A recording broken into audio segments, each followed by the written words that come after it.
Unsung Heroes has become one of the greatest personal successes of this channel. It's one of the things that I'm the most proud of, up there with Beards and Cars and even my original content that got the channel started.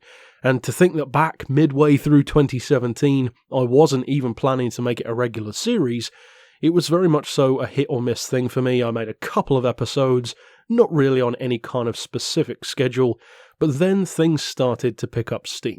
People started to request more of them, to suggest cars and to want it more frequently. And now, flashing forward in time from midway through 2017 to 2020, we have finally finished what I'm calling Season 1 of Unsung Heroes. There are not many seasons of anything that last multiple years and have 100 episodes, but this is my channel and it's my rules, so I'm going to call it that. Now, I know that you guys love the series, so for those of you who might be wondering, don't worry. The series is not going away. This episode 100 recap is not the swan song of the series, and the series itself often suffers from the same ironic problem that the cars in it do. It's an unsung hero. So many of the vehicles that we talk about don't actually get amazing views. Some of them, though, have very impressive views. I believe the most viewed episode that we've ever done is still the second one, for the Toyota Mega Cruiser with 50-something thousand. But if you are a fan of the series, maybe since day one, or maybe you're a more recent adopter and watcher, I know many of you like to binge the series, then you don't need to worry. In fact, there may well be, I haven't done an exact count, but it's entirely possible that there are more cars still to come than all the ones that we've already talked about put together. So, it ain't going away anytime soon. Season 2 will begin next week on the same day, and this is my way of basically marking the milestone that is the 100th episode. And as I've been saying for a few episodes now, it was an opportunity for the community itself, many of you on the Discord chat, to vote for your favourite vehicles that we've talked about, and then, in this episode 100 special, we could actually count them down. The top 10 community choice favourite cars from Unsung Heroes. And some of you are probably wondering what on earth the cars that you've been looking at so far in the video are, because none of these have appeared in the series. Well, all of the cars that I've been showing you through this video so far are ones which are still to come. So this entire video is basically an Easter egg. As well as looking back, we're also looking to the future. But that's it for reminiscing. Now let's actually get into the community choice of the top 10. And, spoiler alert, there are more than a few ties on this list between two vehicles holding the same spot because they had the same amount of votes. And kicking us off in the 10th spot is just that, a tie between two vehicles. Somewhat ironically, both BMWs and from the complete opposite ends of this series. One of them is from relatively near the start, and one of them is from much more recently. And they are the BMW X5 Le Mans and the BMW M8 prototype. I love the X5 Le Mans. In my opinion, it's one of the greatest unsung heroes of that kind of crazy utility performance world.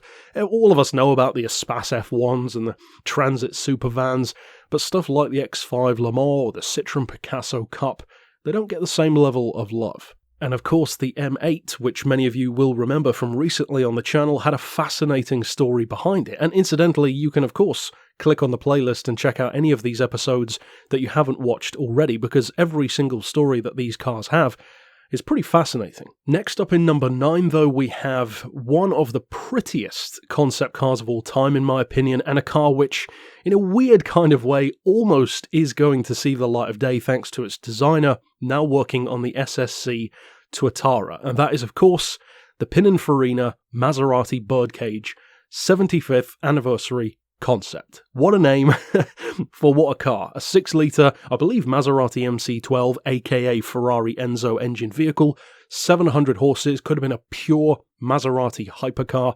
Of course, it did not reach production, but what an incredible machine. Next up in number 8, we have two racing vehicles, but on very different ends of the spectrum. The Lister Storm LMP, which actually shocks me that it's this high on the list, let alone in the top 10 at all, but fair play to it. Many of you know I do love the Lister Storm, but usually the road car in particular. The other one, which is tied with the Lister in this 8th place though, is one of my absolute favourites of the series. A total failure, a car which never even raced at all, unlike many of the others, and that is, of course, the Lear Vapordyne, the steam-powered IndyCar project, which did not reach the light of day. They certainly tried to, but, well, it just wasn't possible at the time. And even by today's standards, it would probably be difficult to build a car to achieve what they were trying to do back then. If you haven't watched that episode, you definitely should. It's a very, very good one. Next up in 7th, we have yet another tie, funnily enough, once again, with one of my favourite cars from the series, the Cummins Diesel Special IndyCar. What an awesome machine, massive amounts of torque. Many of you know how much I love diesels. They're not the hip thing anymore, but high-performance diesels will always have a lot of love in my heart.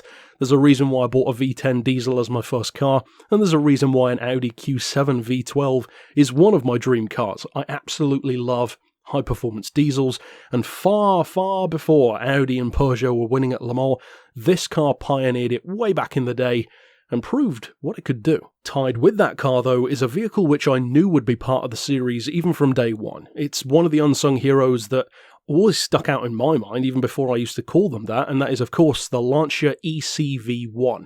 Phenomenal acceleration, one of the fastest rally prototypes ever built, and if there's any car that can make a Group B vehicle look watered down, well, by definition, that must be pretty insane. Next up in 6th place, we have, incidentally, another one of the most popular episodes of the series. I think it's got something like 12,000 or 15,000 views, something like that, which is pretty good for Unsung Heroes. And it is, of course, the classic Corvette, the C3 Spirit of Le Mans race car. There are a few Chevy race cars which are incredible from this era. Massive body kit, silhouette style, huge amounts of power. I'm fortunate enough to have seen this car at Goodwood and heard it in person. There's a video even on the channel. Incredible car. Not difficult to see why it was so popular. And of course it's in Forza as well. A relatively recent addition and a great car there as well. Next up in 5th place, we move into the territory of a car which, to be honest, I would not have expected to be on this top 10 list at all. It's not really a car that I hear a huge amount of love for, and yet it had more than enough votes to get it into the top 5. The Koenig C6 II. I'm amazed that this car is on the list at all, let alone top 5. That's very impressive. Well done to the car. It's one of the most obscure Porsche 962 based machines. Everyone knows about the Dauer 962 and the Chopin 962 CR. The Koenig doesn't get as much love, and that's a shame, because this is still a 235 mile an hour car. It happens to be, in my opinion, better looking than the Chopin, which of course is down to personal preference, and it hasn't been featured in many games either, probably most notably TOCA Race Driver. And speaking of Group C style race cars, there's clearly a theme here amongst the community, and I'm certainly not going to bash that because I love Group C, because in 4th we have another Group C monster, and this one doesn't surprise me as much, the Lamborghini Countach QVX prototype. A Countach only in name. What a brutal machine. I actually commissioned a player in the community to make me this livery on a Mazda 787B in Gran Turismo Sport, and it's one of my favourite liveries. It's so simple, but it's one of those liveries that not everyone needs to know what it's referencing, but if you know, that kind of thing. And even though it's certainly not as iconic as a Porsche Longtail or a Jaguar Silk Cut prototype, it is still just inherently badass, because what isn't badass about a Group C prototype from Lamborghini? Now though, we move into the top 3, and we have another tie between two very different vehicles, and two relatively recent ones, actually. The incredible BMW Goldfish V16, the 7 Series with an incredible engine. This one was actually a suggested episode from Ryan. You know him as Maverick. He runs the Discord server for the channel for me, and it was a great choice. Fantastic car. I hadn't heard of it before, and what an engine. Of course I love V16s, it's one of my favourite engine types, Chazetta et al. But this vehicle clearly has a lot of love from the community because it has plenty of views as well. The other one which it ties with is a video that doesn't have as many views, but a car which definitely has as much love, and a very wacky one. Kind of like Lamborghini going into Group C, a Ferrari rally car. And I'm referring, of course, to the Ferrari 308 GTM. A fascinating story, a stunning little car, and even though by the time it was available it was already outdated, you got to admire its pluck. It was the, you could say, spiritual successor to the Lancia Stratos, and I kind of wish that they'd have met their deadlines earlier, because how cool would it have been to see Ferrari really being a global contender in this sense. Moving up into second place though, what a finish for this car. I would not have predicted that this one would be this popular. I thought that many of you would love it, but not necessarily this much. But I can see why. It's an amazing car, and if there's any vehicle which really sums up the entire spirit of Unsung Heroes, it is this one, the Fittipaldi Beetle. A phenomenal little race car with one of the most ingenuitive air intakes I've ever seen, using the actual windshield of the car as a roof scoop, which I love. It's probably my favourite thing about the car.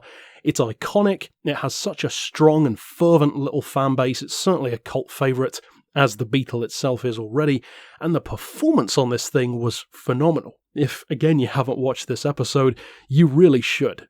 We're talking about a Beetle that can keep up with, in some cases, stuff like GT40s. And last, but definitely not least, we have, dun dun dun, a tie.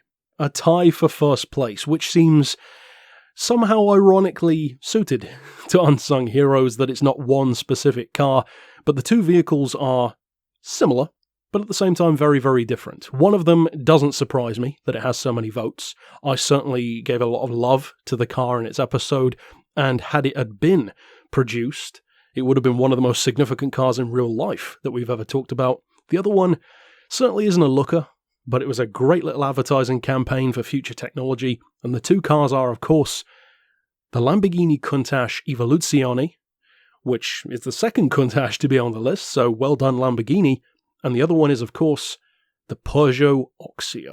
I know which one of these I prefer, and many of you probably do as well, but again, the votes speak for themselves. Both cars received the most votes out of all of the vehicles from the 99 episodes so far, and what an amazing pair to top the list. Horacio Pagani, you could say, cut his teeth on this vehicle when it comes to developing alternative and wacky technologies to make a supercar better. And ultimately, look how good the Zonda and the Huayra are, so it clearly paid off to some degree. On the other hand, still a supercar, but very much so one that was closer and more viable for production, the Peugeot Oxia. Had this car been produced, it would have been the fastest car in the world. Faster than the Ferrari F40.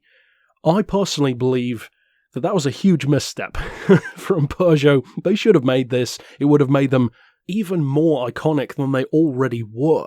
They already had the fastest Le Mans prototype speed of all time with the P88, incredible rally cars from Pikes Peak to Group B, later on WRC, and why wouldn't you want to add the fastest supercar in the world to that list? Well, for whatever reason, they didn't. And that's it for the list. What an amazing group of vehicles with a number of ties for different points. And as I said, if you have enjoyed the series and if you've been around since day one, thank you for the support. It does mean a lot to me personally. Unsung Heroes are very close to my heart, and they always have been. It's one of my favourite types of vehicle.